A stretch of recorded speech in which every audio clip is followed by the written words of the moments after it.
There comes a moment so quiet, it almost doesn't feel real at first. No final argument, no dramatic goodbye, no long paragraph sent at 2:14 in the morning explaining every wound, every contradiction, every reason the heart could not keep bleeding like this.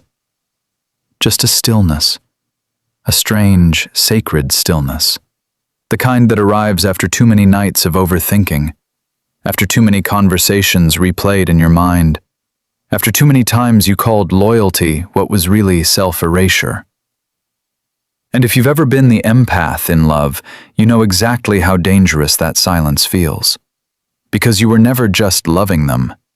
You were monitoring them, reading the temperature in their voice, listening for the distance behind their words, sensing the shift before it had language. You could feel a mood change from one punctuation mark. You could detect emotional withdrawal from a 5-second pause. Your nervous system became so attuned to them that their inconsistency started living inside your body like weather. So when you stop chasing, it does not feel powerful at first. It feels wrong. It feels like guilt, like withdrawal, like panic, like you are abandoning someone you still deeply understand, like you are becoming cold when your whole identity was built around being warm, like you are betraying love itself simply because you finally got tired of dragging it alone. And that is the first truth nobody tells empaths. You do not suffer only because someone else pulls away. You suffer because your identity got entangled with rescuing what refuses to hold itself together. That is the brutal truth. A lot of empaths do not chase because they are weak. They chase because somewhere deep inside, they learned that love means staying connected to pain long enough to transform it.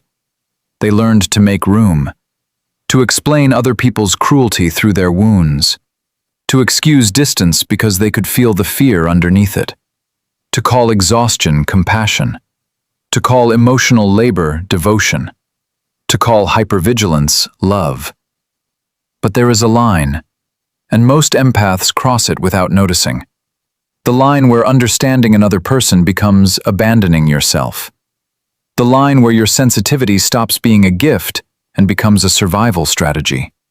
The line where your heart says, I can help them feel safe, while your nervous system is quietly drowning.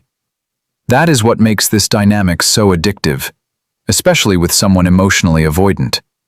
Because an empath does not just hear what is said, they hear what is hidden. They do not just respond to behavior, they respond to energy, subtext, suppressed emotion, childhood wounds, fear patterns, unmet needs. They can sit across from a person who is detached, guarded, even cold, and still feel the frightened child buried underneath the armor. And that insight feels intimate. It feels like closeness. It feels like a bond. But insight is not the same as reciprocity. Feeling someone deeply does not mean they are capable of loving you deeply in a healthy way. And this is where the trap closes, because the more emotionally unavailable someone becomes, the more the empath begins to work. They soften more. They explain less. They give more space. They become more patient, more intuitive, more available. They tell themselves, they're not bad, they're just overwhelmed. And often, that part is true. That is what makes it so painful. Avoidant people do not always stop caring when they pull away. Very often they feel too much and know too little about how to stay open inside it. Closeness activates the nervous system. The amygdala detects vulnerability as exposure. The body interprets emotional dependence as danger. Cortisol rises, their chest tightens, their thoughts become noisy. And instead of moving closer to regulate through connection, they create distance to regulate through separation. So while you are reaching for intimacy, they are reaching for relief. While you are thinking, let's talk this through, they are thinking, I need space before I suffocate. While you are trying to stabilize the bond, they are trying to stabilize themselves. This is why empaths stay longer than they should, because they can feel that the withdrawal is not always hatred. It is overwhelm. It is fear. It is dysregulation. And empathy, when it is not anchored by self-worth, will always try to heal what it can explain. But here is the part that shocks people. What happens when an empath stops chasing is not just that the other person notices. It is that the entire emotional architecture of the bond changes.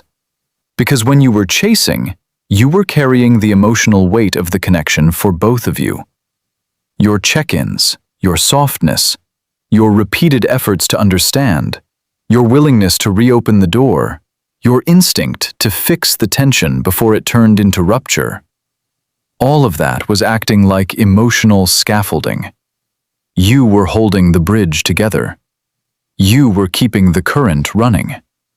You were making sure the bond never fully disappeared, even when they were the one withdrawing.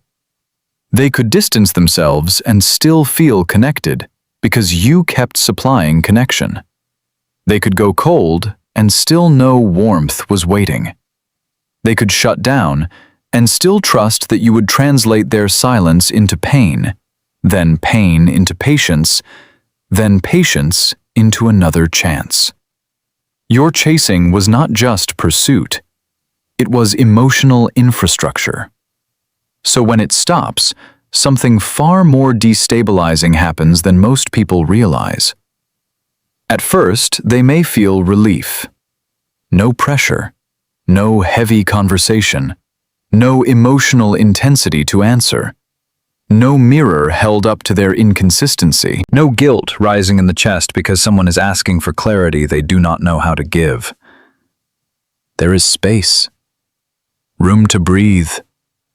The body unclenches, the mind says, "Good, this is easier." And for a brief moment it is, but then the nervous system settles, and the silence changes shape. Because now there is no message, no emotional tether, no proof that you are still there translating absence into understanding, and the brain starts to notice what is missing. This is where dopamine becomes important.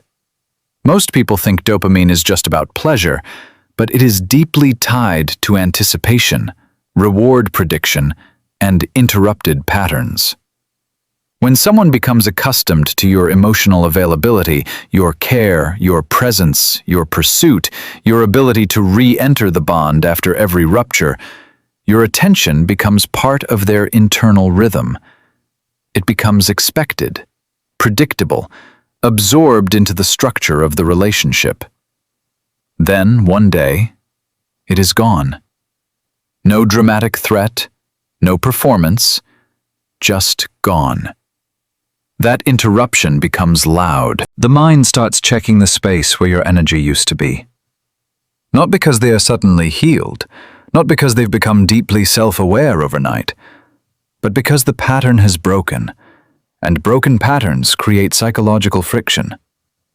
They begin to think about you in flashes, at strange times, when they are driving, when they are half asleep, when they see something small that you would have noticed, when they experience stress and instinctively reach for the emotional regulation your presence used to provide, only to realize you are no longer offering it.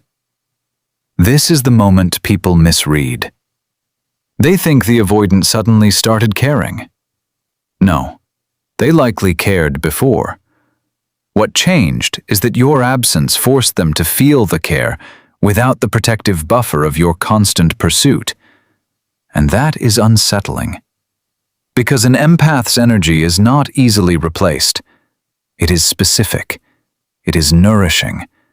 It is strangely intimate because it says, "I can feel what you are not saying." For someone who is disconnected from their own emotions, that kind of attunement can feel like oxygen. They may resist it, fear it, even run from it. but that does not mean it does not affect them deeply. So when the empath stops chasing, the avoidant loses more than attention. They lose emotional access. They lose the person who kept feeling for them when they could not feel cleanly for themselves. They lose the quiet reassurance that no matter how inconsistent they became, someone was still emotionally invested enough to keep the bond alive. And that loss begins to echo. They may not say it directly. That would require vulnerability, and vulnerability is exactly what they learned to control. Instead, it often shows up sideways. A random check-in, a reaction to a story, a casual message with hidden emotional weight, a memory offered like a harmless thought, a tiny opening designed to test whether the empath is still there in the same form. And this is where the power dynamic starts to flip. Not because the empath becomes manipulative, because they become unavailable to the old script. See, when you are no longer chasing, you are no longer easy to predict. And people are often far more disturbed by the loss of emotional predictability than they are by conflict. Conflict still proves engagement. Chasing still proves attachment. Over-explaining still proves emotional access. But calm distance? Calm distance is terrifying to someone who depended on your pursuit to feel unconsciously secure. Because now they cannot tell where they stand.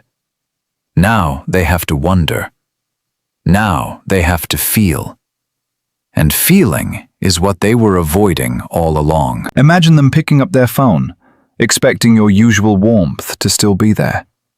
Not because they are evil, not because they used you consciously, but because human beings get attached to emotional patterns, and your pattern was to remain reachable even through pain. Now imagine they do not find that same version of you. You are not cold, you are not rude, you are not trying to punish, but you are not leaning in with your whole soul anymore. You are not translating their crumbs into connection. You are not collapsing at the first sign of contact. That unsettles them in a way your tears never did. Because tears they understand. Tears mean you are still emotionally organized around them. But composure means you may be leaving for real. That is when missing turns into obsession for some people. Not healthy love, not conscious readiness. Obsession. They replay things. They remember how safe your presence felt, even when they pretended not to need it. They remember the way you understood what they could not articulate. They remember how rare it was to be seen without being dissected, wanted without being controlled, loved without having to perform perfection. And suddenly, the empath they once took emotional refuge in is no longer standing in the same place. The body notices. The brain notices. The ego notices. Even the parts of them that remain defended notice. But this is where you have to be careful. Because what happens next determines whether the cycle dies or mutates. If the empath mistakes renewed attention for transformation, the pattern begins again. The moment you start over-functioning because they reappeared, the old chemistry returns. Your body floods with hope. Dopamine surges. The fantasy revives. You tell yourself, this time is different, because now they miss you. Now they are reaching out. Now they feel the loss. But feeling the loss of you is not the same as being capable of loving you well. Missing you is not maturity. Regret is not repair. Wanting access is not readiness. And if you do not understand that, you will walk straight back into the fire and call it fate. This is why the real shift is not just in stopping the chase, it is in stopping the emotional reflex that made the chase feel necessary. That reflex lives in the nervous system, in the old wound that says distance must be repaired immediately, in the childhood imprint that says, if someone withdraws, it is your job to restore harmony. In the deeply conditioned fear that if you do not reach, you will be forgotten. If you do not explain, you will be misunderstood. If you do not love harder, love will leave. That is the empath's hidden addiction. Not the person, the role. The role of healer, regulator, redeemer, emotional translator, sacred container for other people's chaos. And when an empath stops chasing, they are not just changing a behavior, they are grieving an identity. That is why it hurts so much. Because part of you truly believed your love could save what their fear kept sabotaging. Part of you took pride in seeing beyond the walls. Part of you felt special because you could reach the places others could not. And maybe you could. Maybe you really did touch something profound in them. But touching a wound is not the same as healing it.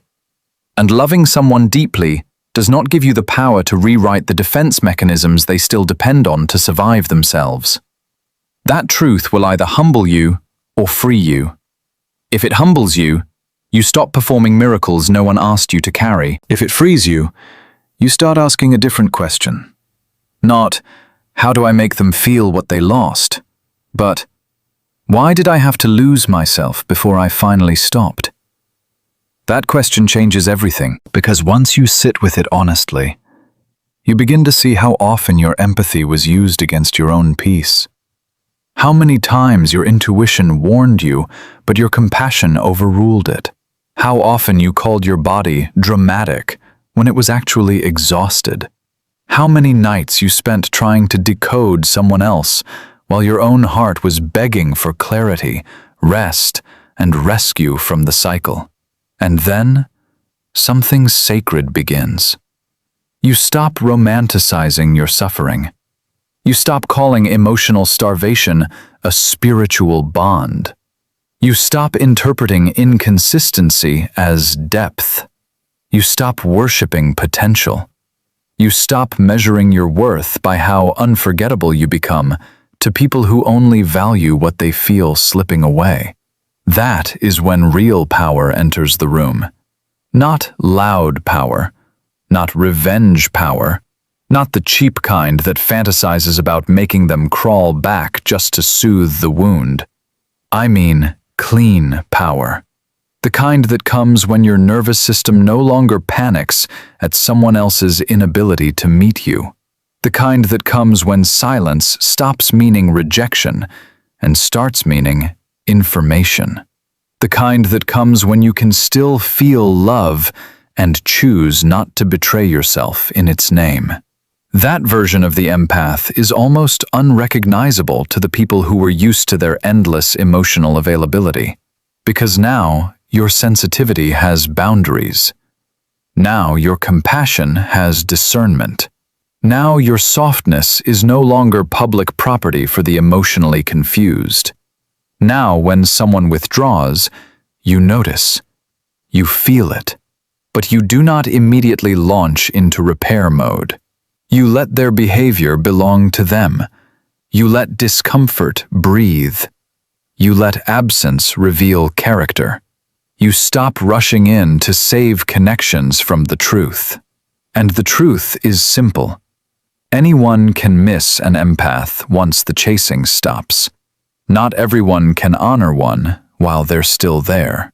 That distinction matters. Because the goal was never to become the one they cannot forget. The goal is to become the one who no longer begs to be remembered. That is the identity shift. The empath who stops chasing does not become heartless. They become precise. They stop pouring sacred energy into people who are only available in fragments. They stop auditioning for roles in stories built around emotional deprivation. They stop mistaking chemistry for capacity. And perhaps most importantly, they stop trying to earn through suffering what should have been given through mutuality. So yes, when an empath stops chasing, the avoidant often feels it. Sometimes sharply, sometimes too late, sometimes in ways they cannot even explain to themselves. They may become curious, restless, sentimental, regretful, even obsessed. But that is not the miracle. The miracle is what happens inside the empath. The miracle is that the silence that once felt like death starts to feel like peace. The miracle is that the body that once trembled at withdrawal begins to settle. The miracle is that your mind stops orbiting around someone else's distance and comes back home to your own life. And home feels different now. Cleaner, stronger, less chaotic. You laugh without checking your phone after. You sleep without rehearsing conversations. You walk through your day without carrying another person's emotional weather inside your chest. You begin to notice how much life was waiting for you beneath the obsession. How much beauty was inaccessible while your energy was trapped in pursuit. This is not losing love. This is recovering yourself. And once that recovery begins, you understand something with painful clarity. You were never hard to love. You were just offering rare love to people who were at war with intimacy. You were never too much. You were too willing to stay where your depth was consumed, but not protected. You were never weak for caring. You were wounded in a way that made overgiving feel noble. But now you know better. Now you know that real love does not require you to chase it until your spirit frays. Real love does not train your body to confuse anxiety with devotion. Real love does not bloom only in your imagination, while dying in reality. And once you know that, you cannot unknow it. So let them feel the silence. Let them search the place where your energy used to wait. Let them sit with the absence of the person who once made it so easy for them to avoid the full weight of their own emotional limits. But you? Do not go back to prove you are loving. Do not return to the old role just because being needed once made you feel meaningful. Do not translate your awakening into another opportunity for them to stay half available. You have done enough. More than enough. Now let your empathy serve your healing, not your self-betrayal. Let your sensitivity become a compass, not a cage. Let your heart become discerning enough to recognize that the deepest love is not the one that keeps you chasing. It is the one that lets you stay fully yourself. And if someone only realizes your value once you stop bleeding for them, let that teach you everything. Not about your power over them, about your responsibility to yourself. Because the final transformation of the empath is this: you stop asking who misses you. You start asking who meets you. You stop asking who is haunted by your absence. You start asking who brings peace to your presence.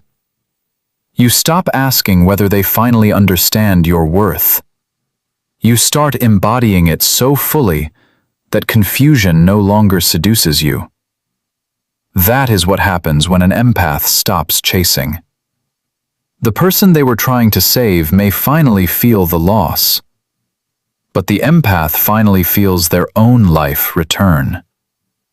And that return is holy. That return is power. That return is freedom.